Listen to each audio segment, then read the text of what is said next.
I'd also like to note that although as a senator, naintindihan ko si Senator Risa na siyempre mas gusto kong cordial yung sagutan. But we also have to take into context that this is both legislative and political. And there are attacks against the Vice President regardless saan nanggagaling. So a little bit of latitude dahil we want kakampi man o kalaban to feel welcome. But I agree with Senator Risa naman na, how do we make it more cordial? No? So, Madam Vice President, may I ask just one question? Actually, two eh. One, nag-lunch na po ba kayo? I'm very cordial Yes, when it ma'am. comes to international diplomatic relations. Gusto nyo i-discuss natin No. yung West Philippine Sea. Yes. But hindi kasi ako plastic na tao. No, I agree with you, ma'am. That's why nga sinasabi ko po na hindi lang to legislative, political din. That's why you should be given the latitude to answer in the way that you feel it could be properly answered, di ba? Senator Tolentino, you had your hand raised earlier. I was about to ask for a minute suspension of the hearing, but since the good chairperson of this committee already gave her guidance on how this budget hearing should proceed, I defer to the wisdom of the chairperson. Thank you. I would like to acknowledge the presence of Senator Bong Revilla and Senator Robin Hood Padilla. Thank you. Anybody else? Senator Mark Villar as well. And Senator Alan, Senator Alan Cayetano. Any more questions? Yes. Senator Amy Marcos, you're recognized. Yes, samantalang nasimulan na ang pagtatanong tungkol sa budget, nais kong bigyan ng pagkakataon ng pangalawang Pangulo na sumagot sa mga pumupuna sa kanya at laging binabanggit ang mga COA report ng 2022-2023 na mababa daw ang implementasyon at kulang daw ang internal controls at guidelines. May masasabi po ba tayo tungkol dito? May kasagutan po ba ito? Madam Chair, yes, we call on Attorney Rosaline Sanchez to answer the question. Good afternoon, Madam Chair.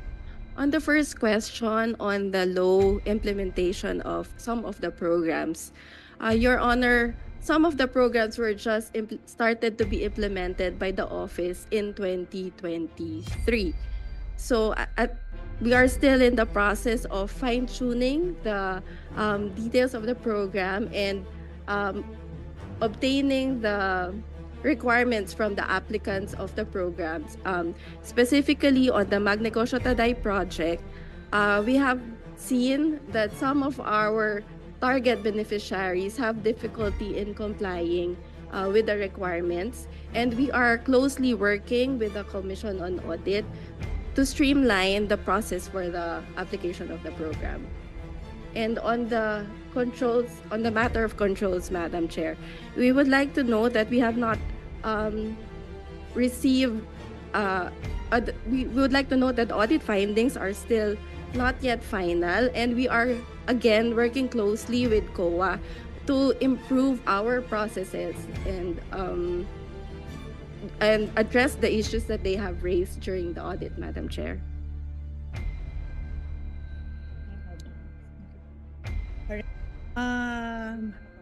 Madam Chair, I am Attorney Lopez, the Chief of Staff of the Office of the Vice President.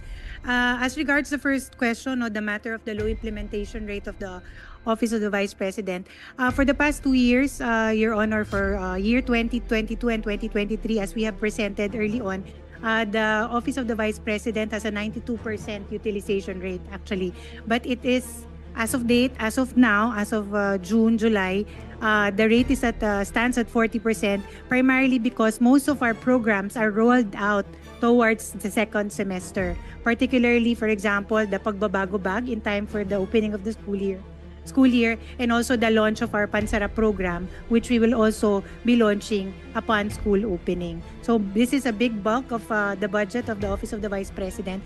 Hence, there is a low utilization rate. But at the end of the year, all of this Madam Chair, as we have, as records will bear out, it will be around the 90 to 92% utilization rate. Yes, congratulations. So that therefore, those who say that the same observations have been made by COA for the past 2 years are inaccurate and unaware of the actions already taken by the OVP. Is that correct? Ma'am, the matter of the low, it is correct as regards the matter of the first semester, because we really do have a low utilization rate even for the past years as regards the first semester. But The towards repeated the observation from COA is regards to the inadequate guidelines, processes, and the lack of internal control. Yun ang naulit ng 2 taon.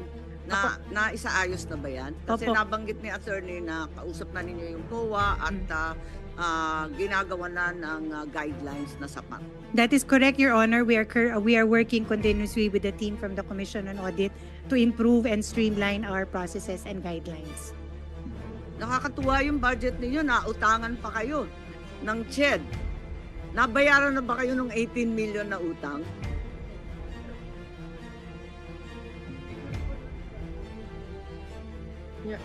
Your Honor, if I may answer the question. Okay. Your Honor, it was partial liquidation by CHED from the time that we had our budget hearing last year until this year. But there is still a remaining amount of 1,993,500 pesos, Your Honor, out of the original 18 million. Hindi kayo nag-iisa. Ang CHED may utang din sa mga senador. Kaya't yun ang nakakatuwa sa CHED kung saan-saan napupunta yung pera. At wala na po akong tanong. Ang sasabihin ko lang, talagang hindi naman sa barangay lamang napupolitika yung ayuda, pati dito sa mga senador, pati sa ating pangalawang Pangulo. Senator Alan Cayetano is now recognized. Good afternoon, Madam Chair, Madam Vice President, magandang hapon po, and welcome to the Senate. Magandang tanghali. I'd like to note that this committee is ruled by the women and kaming mga men ay nasa sidelines lang. I'd also like to note that although as a senator, naintindihan ko si Senator Risa na siyempre mas gusto kong cordial yung sagutan. But we also have to take into context that this is both legislative and political. And there are attacks against the Vice President regardless saan nanggagaling. So, a little bit of latitude dahil we want kakampi man o kalaban to feel welcome. But I agree with Senator Risa naman na, how do we make it more cordial, no? So, Madam Vice President, may I ask just one question? Actually, two eh. One, nag-lunch na po ba kayo? And Yes, Senator Cayetano, nag-lunch na po ako. And I'm very cordial yes, when it ma'am. comes to international diplomatic relations. Gusto nyo i-discuss natin yung No. West Philippine Sea. Yes. But hindi kasi ako plastic na tao. No, I agree with you, ma'am. That's why nga sinasabi ko po na hindi lang to legislative, political din. That's why you should be given the latitude to answer in the way that you feel it could be properly answered, di ba? So kaya ko lang tinanong kung nag-lunch kayo kasi in the first 2 years, I know that you got a very warm welcome sa Senate. So I'm hoping sa budget hearing it doesn't change, no? I remember ang daming pumunta sa lunch noon. So my question lang, ma'am, is what can we do for the Office of the Vice President? Meron bang ni-request sa DBM na wala sa budget niya so that we can consider it at the proper time?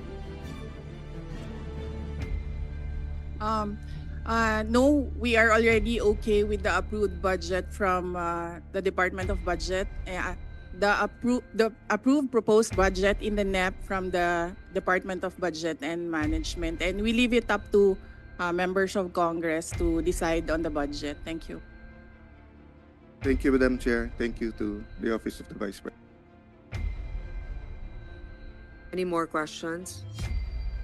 Well, so it's always the chair that has the last spot for questions. So let me just ask, of course, the security of every government official is very important. And recently, it was discussed that a number of security personnel was taken out from the Office of the Vice President. I think, if I'm not mistaken, totally, the PNP said they recalled 373 personnel across all agencies. So I'd like to know, baka naman wala nang natirang security sa OVP, hindi naman, ano na bang status? Ilan ang tinanggal na security at meron bang nagbabantay ngayon? Madam Chair, may I be allowed to give a very long answer about the security? Sure, as long as it answers the question. Sige, ma'am. Opo. Noong kasi ako ay nahalal bilang pangalawang pangulo, nakita ko kasi na pati ang security ng Vice President ay napupolitika. Hindi lang yan sa akin, kundi sa mga previous na Vice Presidents. Kaya nung tapos na ang eleksyon pero hindi pa ako naupo, sumulat ako kay former Secretary Delphine Lorenzana. Sinabi ko sa kanya, "Sir, ang security ng Vice President should only be up to the level of the Vice President. Hindi po pwede na umakyat ang information at ang security ng Vice President sa iba pang opisyal." And at the time, the Chief of Staff of the Armed Forces of the Philippines and the Secretary of the Department of National Defense agreed. That's why on June 2022, ito yung sa Armed Forces of the Philippines. On June 2022, the Secretary SND wrote to the Chief of Staff of the AFP, from Vice Presidential Security Detachment under the PSG, Secretary Lorenzana ordered the Vice President Security and Protection Group, which is a separate entity from the PSG. So ito yung June 22, 2022. Ngayon, nag-issue ng orders ang AFP GHQ ng General Order 0917 to activate the reorganization from detachment to security group. On July 5, 2022, the activation order and the table of organization and equipment was released. Yes. All right. So,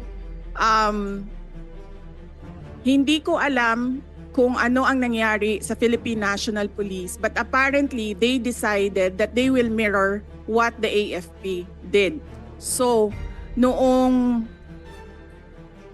December 9, 2022, inactivate ang Vice Presidential Protection Division under the PSPG.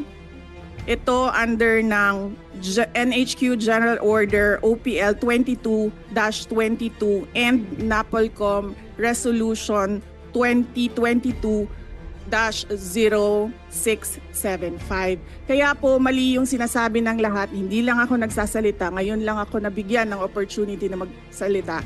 Hindi po tama na ikumpara yung term ni Vice President Leni Robredo at yung term ko in terms of security. Dahil yung security, yung VPSPG at yung VPPD sa PNP ay meron pong orders lahat. Ibig sabihin, there is a basis in law doon sa pag-activate sa kanila. Ngayon,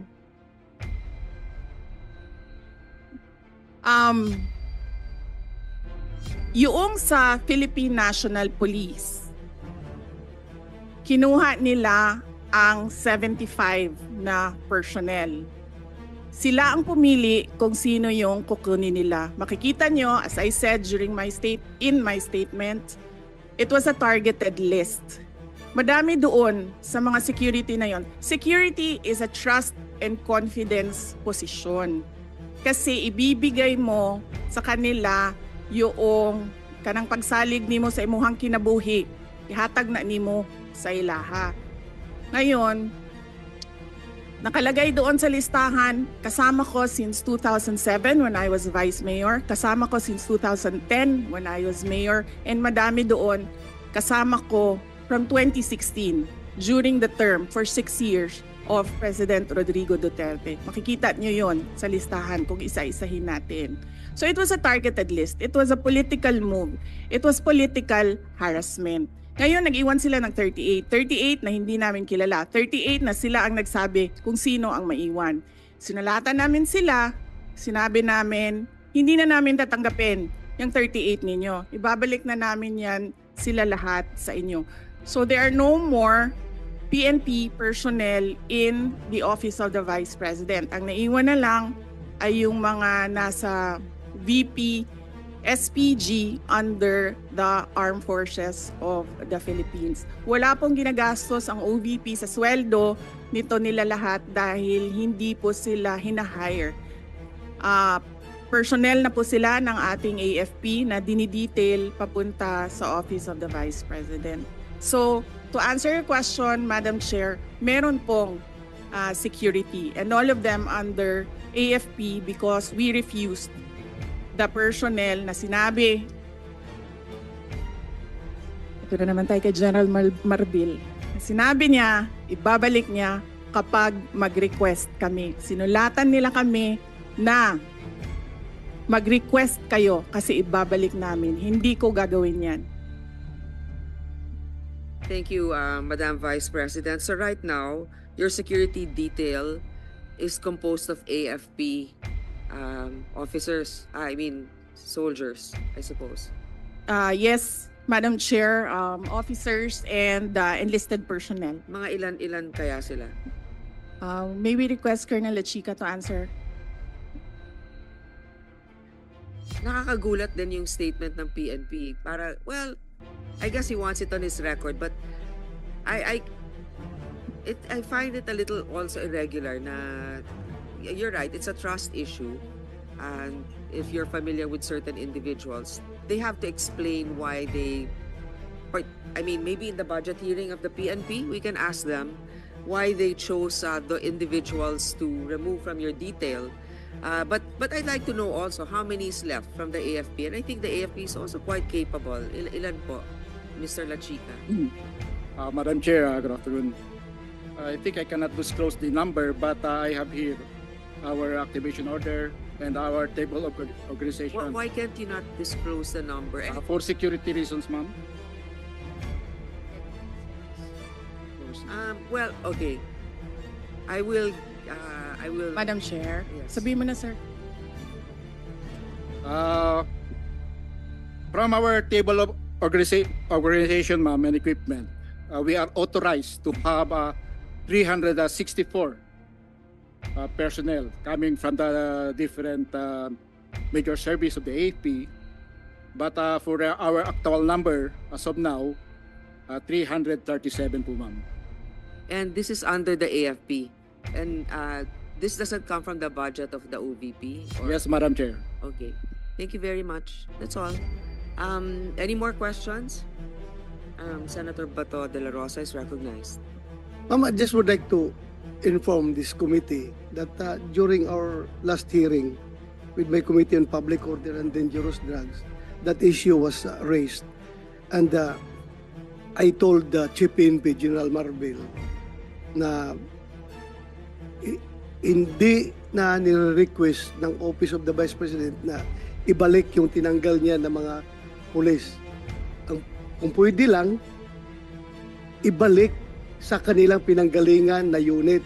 Hindi yung, ito mga kawawa ito, mga taga Davao ito na been serving there for how many years, tapos dinislocate nila, nilagay nila Region 4, NCRPO, malayo sa pamilya.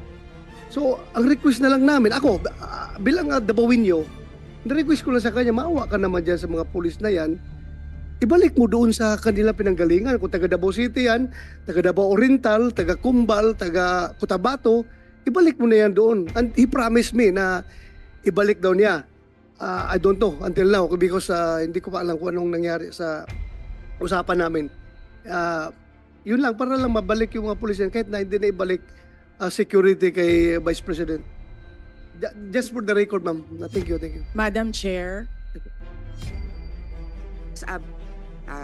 Madam Vice President, go ahead, please. Yes, thank you. I agree with Senator Bato de la Rosa, wag na natin pahirapan yung mga police personnel dahil kaibigan nila ako.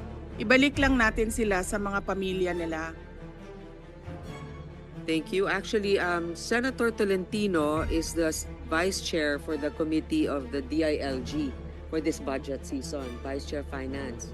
So I would like you to ask the PNP Chief what led to that decision, because also part of that is, if it's a political decision, I think that would not be fair also. But knowing that you're in the capable hands of the AFP is also reassuring.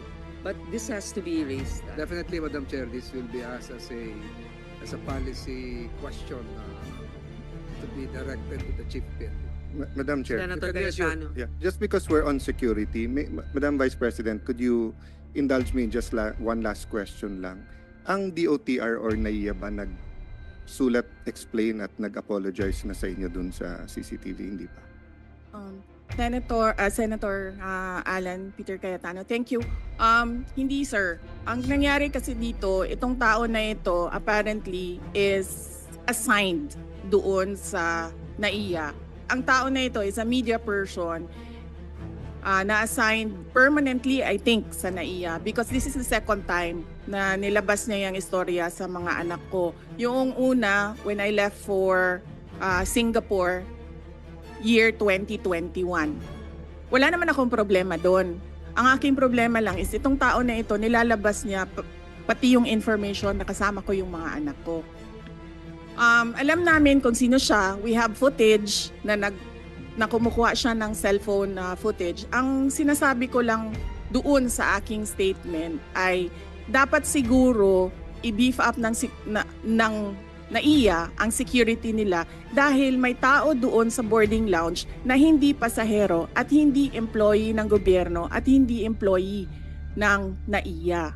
Yun yung sinasabi ko. If you want to have a world-class airport, dapat world-class din yung security natin. Hindi siya pasahero. And in certain areas, bawal talaga, di ba? Sa immigration, dun sa may... there's certain areas na bawal kumuha. The reason I asked it, Madam Vice President, is yun nga, yung minsan kasi nasa-sensationalize, nagkakampihan, but nakakalimutan yung point eh. So I don't know when it started, kung 2010, 2013, but I remember, Senator Risa, nung nagrarally tayo, nung anti-GMA, di ba? Sa rally ka lang makakita ng pulis na may camera, na may phone or camera, nakukunan tayo. But ngayon actually, pag landing mo sa airport, if you take a car or a chopper, parang SOP na ng police, nakunan ng picture. Minsan tinesting ko sila, sabi ko, selfie na lang, sama kayo. Hindi. So I don't know, given the situation na nangyari sa inyo na pati pamilya. As you said, no? Like ako, sanay naman ako kunan ng picture whether they love me or hate me. That's why they want to get a picture. Minsan, pinapalitan yung lumabas dun sa 10,000 dun sa Rockwell. Actually, pinalitan nila yung audio. Lumabas pa sa TV. Baliktad. Sumisigaw na idol ko si Alan. Pinalitan nila na minumura ako. Then yun yung lumabas. But the point is, just like the Vice President, what if you're with your kids? What if you're with your pamangkens? What if may nakipicture lang sa'yo? What if may kasabay ka lang sa aeroplano, sa fast craft, or sa ano? So, hindi ba, I don't know, Senator Bato, ikaw lang ang highest ranking PNP dito eh. Bakit ba may ganun? I mean, hindi ba sufficiente naman? I didn't intend to ask you.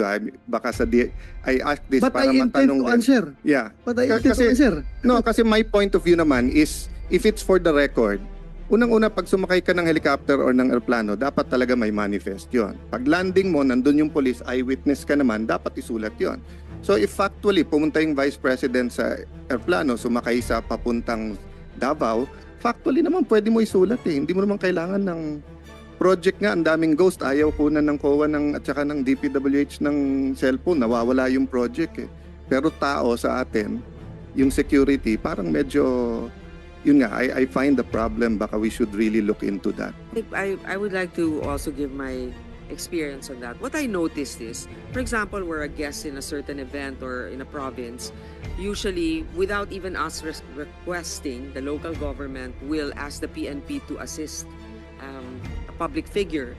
And the reason why they take pictures, and just like Senator Alan, I thought at first they wanted a selfie, but apparently it's to provide proof to their commanders that they render the service. Now, it's a different story if they just take a picture for the fun of it, to give, I don't know, for others, in areas where, let's say, there's limited access. So But that's to that point, Madam Chair, wala akong problema na kunan mo eh.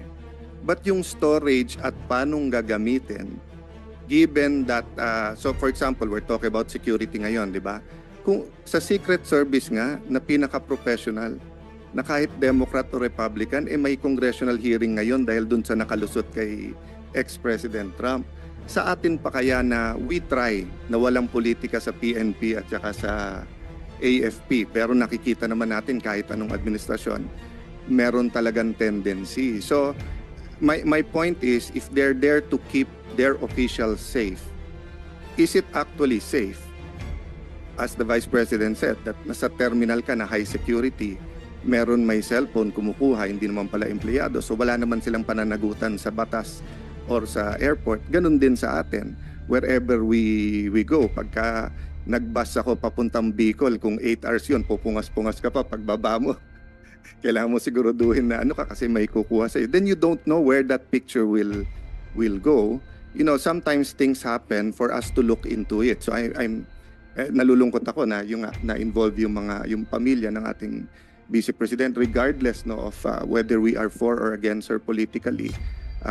But I'm that this can get out of hand given the number of pictures, and yung DICT tumawag sa akin dahil sa Committee on Science and Technology, at sabi nga lang, grabe na ngayon yung hindi na katulad nung araw sa atin, Photoshop lang. Ngayon pati boses, yung AI, yung deepfake, di ba?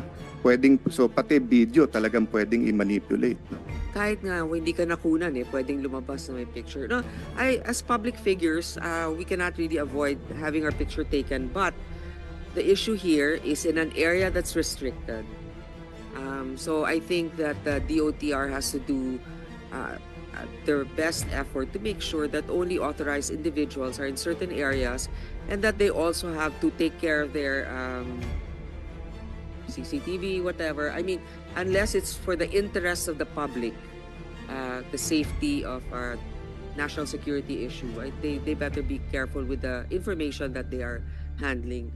Senator Bato, you're recognized. Yeah, thank you, Madam Chair. Yung, another issue na naman ito na sigurong i-raise natin ito pagdating sa budget hearing ng BI. Dahil nga, itong Vice President natin na lalabas ng bansa, minumonitor nila. May nakuhang picture, pinalabas ang picture, pero yung wanted na si Alice Go, nakalabas ng bansa, hindi nila nakuha na picture. Anong klaseng mga government agency ito? Itong Vice President natin na walang violation of law na ginawa, may malicious intent pa talaga na kinunan na picture, pinalabas at ginawang issue during the bagyo, ganun, ginawa ng political issue. Ngayon, ito ngayong si Alice Go na wanted nang may lumabas na warrant, hinahanap ng komite ni Senator Risa, nakalabas na walang kaabog-abog, hindi man lang na-monitor nila. So parang wrong focus of priority itong mga tao natin sa airport. We have to ask them during the budget hearing, anong priority nila? Politika ba o yung mandato nila? That's all, Madam Chair. Actually, I sympathize with our colleagues here na pinaghirapan talaga nila yung hearing doon sa POGO issue. Tapos walang parang kooperasyon sa mga, hindi ko naman sinilala lahat ha, doon sa imposible kasing makakaalis yon na walang otoridad na kasangkot. Diba? So anyway, that's another topic. So Madam just Chair, open that up during yeah, the budget hearing of the PNP. Madam, just to put a conclusion, Madam Vice President, sa akin kasi po yung, kaya ko bringing up po yun, kasi iba po yung mali at iba yung hindi nila inaamin na mali. No, meaning dapat pagkalabas ng video na yon, nag-announce na kagad yung airport or yung picture, di ba, na we apologize to the public, to the Vice President, because you're our Vice President. I mean, whether they voted for you or not, President Marcos is our President, whether we voted for him or not. So, amin kayo eh. So, pag ginawa sa inyo, halimbawa, kung ginawa sa inyo yan sa ibang bansa, nagwawala na yung DFA, no? So, ang point ko, Madam Chair, wala ka kasing narinig ka agad from the airport that we apologize, we're investigating, we have new guidelines, etc.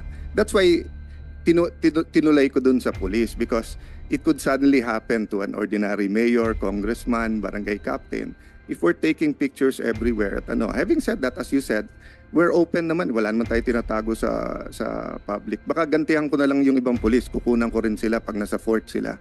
Kukunan ko rin sila ng kukunan ng picture. Okay, I think there are no more questions. Senator Gatchalian is recognized. You have questions, sir, or just a message of support, perhaps? Thank you, Madam Chairman. I'm just here to express my support, my full support to the budget of the Vice President. Thank you. Thank you. With no other questions? I manifest the wholehearted approval of the greater number of the members of this committee, and that therefore it should be endorsed to the mother committee. If that is a motion, Madam Chair, I second that motion. Second, likewise. Yeah. Lagpas na sa second yung mga motion eh.